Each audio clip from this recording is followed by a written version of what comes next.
Hey guys, I'm back with an ADV2 range test and a few more thoughts on the board.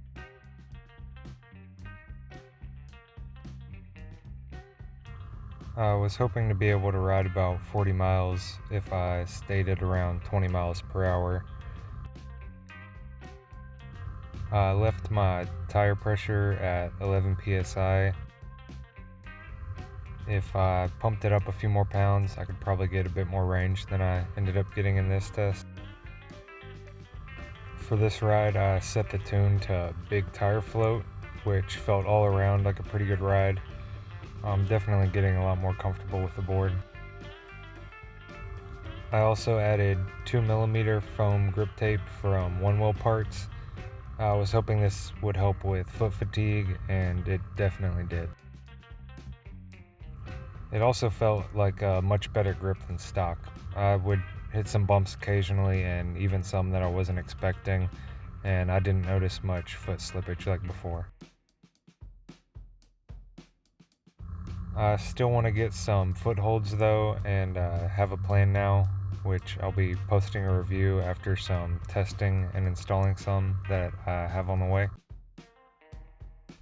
I decided to go with some end of the board footholds that are coming from Moth Shop MTL. I found them from a post on Reddit, and you can find their page on Facebook. So here you can see that the board ghost, and I actually don't think this is a foot pad issue. I think this was due to an error installing the grip tape. I think it had a few air bubbles in it. The board ended up ghosting on me on and off the rest of the ride.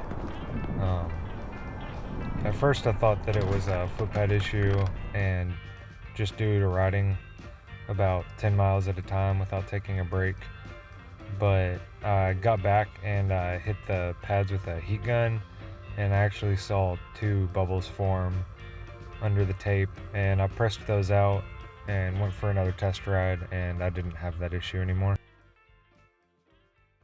So if you swap out your grip tape, definitely do a hand test and check for air bubbles. So when the board took off that first time and hit a pole and flipped in the rocks, it actually broke one of the carbon fiber rails in half,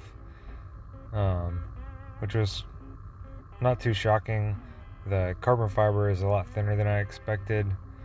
I can't say I recommend it. It's kind of a pain to install and not really worth it in my opinion. Unfortunately, I forgot to screen record Floaty, so I wasn't able to add my speed to this video. As I said earlier, I was hoping to get about 40 miles if I stuck around 20 miles per hour. That was a bit difficult for the first quarter of the ride or so. The board really picks up speed fast and feels great above 20 miles per hour. But I kept trying to check my watch and slow down to below 20 miles per hour.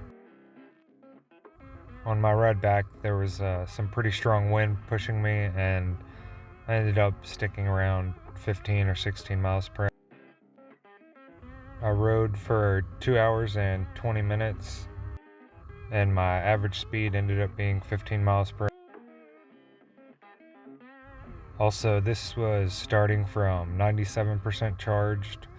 I've tried to charge it up to 100%, but with both the hypercharger and the stock charger, it shuts off before then, and even after an hour or two, it doesn't charge up fully.